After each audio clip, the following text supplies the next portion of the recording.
And we're back on another beautiful day with another beautiful car. Today's car is a 2024 BMW 2 Series. It's a 230i xDrive. Now, if you know me, if I'm somehow in a new BMW that's not like my car, it's because my car's in the shop. Now, the 330 is not in the shop. It's actually the older 328, the 2011. It's getting some warranty work done on it, so I got a courtesy car. So I thought I'd do a little quick review. If you've seen my channel, I've done a review on a 2024 430i. This is kind of the same. Now, I get where it slots in between like the Z4, which is more of like a Miata. In my eyes, this is kind of more up with like a BRZ, a little bit peppier BRZ. And then you have the 430, which is like a 3 Series Coupe. So just to go over some numbers with this car, this one's spec'd out the way it is, which is not, it doesn't have a lot of things. It has a premium package, but not a lot extra. This car's around mid 40s. They start at like 39,000 with the rear wheel drive, but I spec'd out one that was completely base model and no extra paint or nothing, and it still went over 40,000, even though they advertised it for 39,000. So I think that's the destination. Otherwise, the car is a little bit smaller than a 430 or even a 3 Series. The wheelbase is like, I think like 5 inches shorter, 4 or 5 inches shorter. And the entire length of the vehicle is about 7 to 8 inches shorter. 2 or 3 inches lower height, and then same 72-inch width on the vehicle. Coming to the front end, you have active grille shutters that kind of close the grille. They look pretty good. Front parking sensors, daytime running lights, same BMW rims that are on my car. It's running on the same 18-inch rims. Coming around, I love the new style of the door handles right here. They still move, but they don't look like they move, but they still move, which is nice. Coming around, you get the same rear wheel back here. And then I think they did a really good job with the rear end. Personally, I love the way it looks. When you're driving around, you get this ambient like red light, parking light strip going across, which is pretty cool. And then you have the dual exhaust on the bottom of the car. Hold on. I'm always locking myself out of the car. Pop the trunk. Doesn't come all the way up, but you get a fairly respectable trunk size for this car. I mean, it's small, but I mean, it's doable. You cannot fold the floor. But again, it's a doable trunk. You can put some stuff in there. I'd argue it's actually like more usable than the Camaro rental car I had.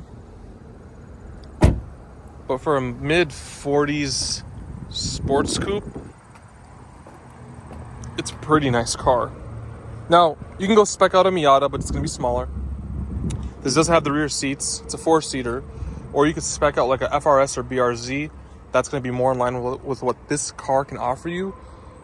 But those are like, the pricing I've seen, they're in the mid like 30s. So this car's about, I'd say safely about $10,000 more. And it's going to be up to you if you think you're going to get $10,000 more car for your money.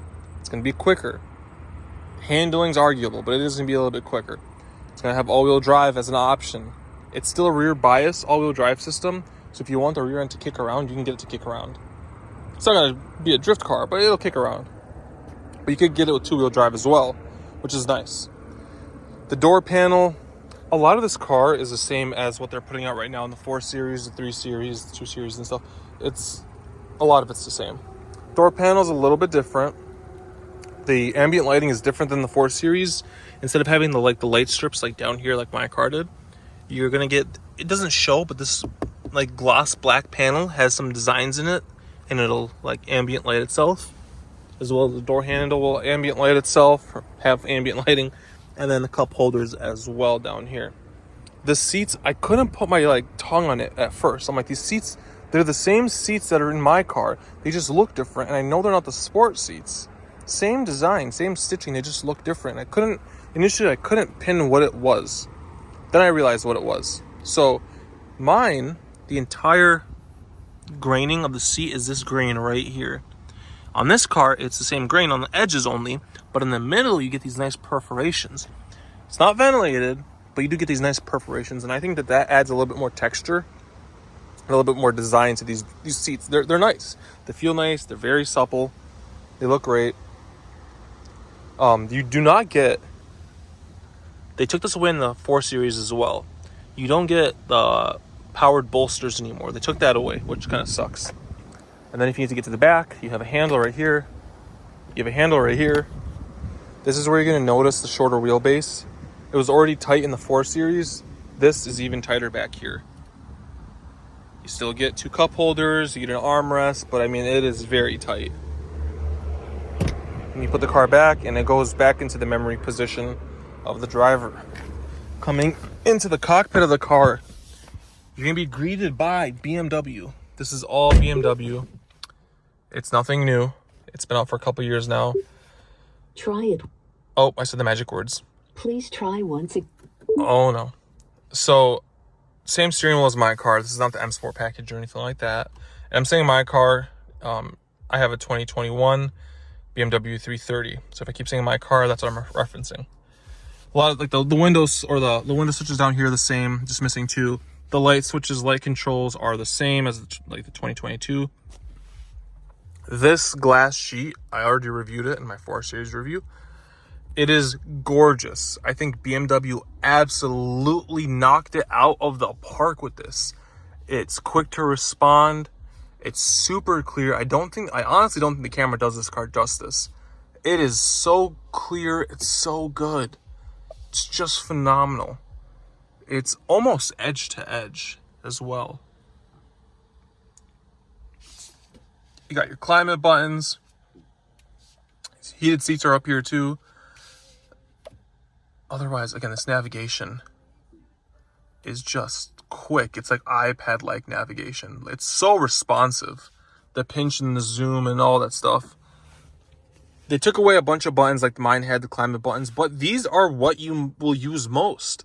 You have volume, or music on and off. You have the volume rocker, skip, track forward and back, hazards, max fan or max defrost, and rear defrost.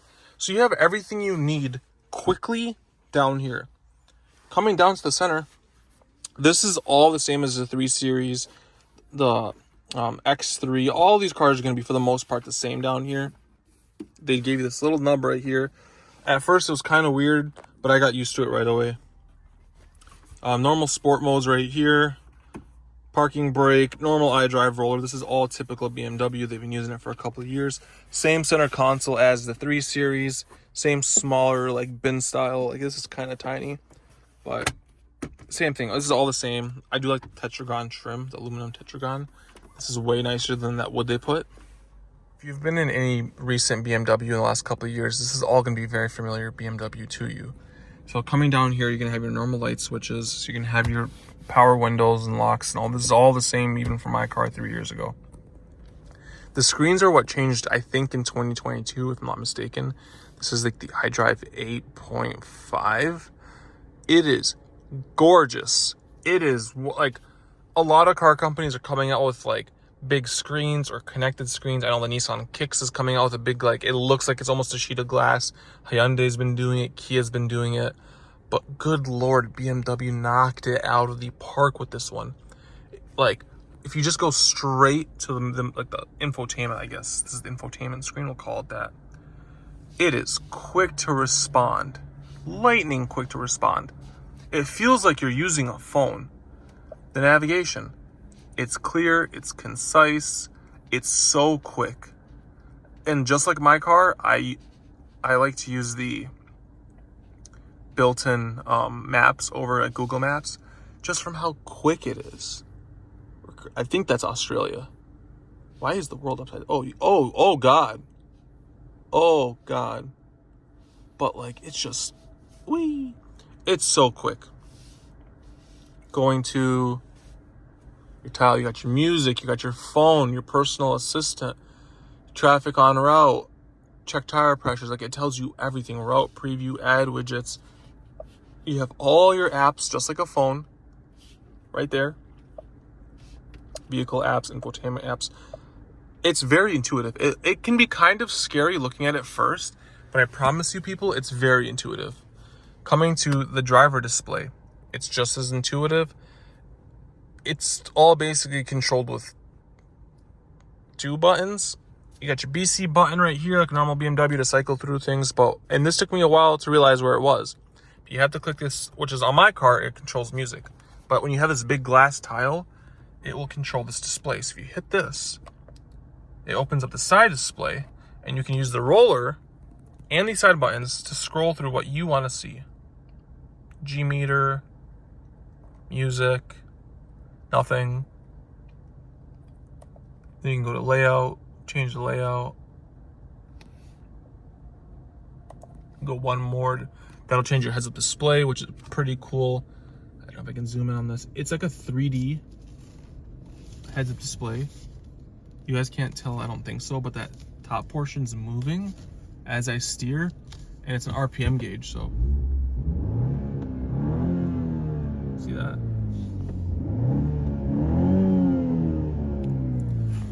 Which is pretty cool. Let's zoom back out for you guys. Flip this car around like 10 times. I just can't, the sun's everywhere. Just to show you guys the window sticker on this car. I like showing the window sticker when I can. This car started off as $40,800. The black sapphire metallic was $650. The premium package was $3,350, which comes with a heated steering wheel, comfort access, keyless entry, which I don't know why it's not standard, but you know. Heated front seats, adaptive full LEDs, and live cockpit pro, including heads-up display. The aluminum kit is $300. Please buy it. It's gorgeous. I think it's better than the wood trim with the open pore or like the glossy looking wood. Luggage compartment mat, $140. All-weather floor mats, $180. Floating hubcaps, $165. And destination $995, which brings this car to $46,580. It's rated 28 miles per gallon overall, 25 city, 33 highway. US Canadian parts 8%, Germany 24%, Mexico 23%. It was put together in Mexico, and the engine was out of Austria, and the transmission was out of Germany. So again, I like to go over these when I can get them, when I can get my hands on them. Otherwise, like it's a 2 Series. In my driving, I've been driving this car. Let's take it for a drive as well. I've been driving this car for about 100 miles, 107 miles. You do notice that it's smaller. The hood oddly feels longer. I don't know about the numbers on the hood, but the hood feels longer. You also get the beautiful like backup camera. The hood feels longer, but the car feels shorter, and it feels more nimble. Again, this car, it's not the loaded one, so it does 0 to 60 in like 5.3. BMW estimates it. People have seen they've been getting 5 seconds, 5.1. I mean, my 3 Series is rated the same, and I'm getting 5.1 on my 3 Series consistently. But it feels more nimble. Like, it feels like you're in a smaller car. It feels more darty. The 4 Series just felt like a 2-door version of my car. This, put in sport mode, feels more athletic.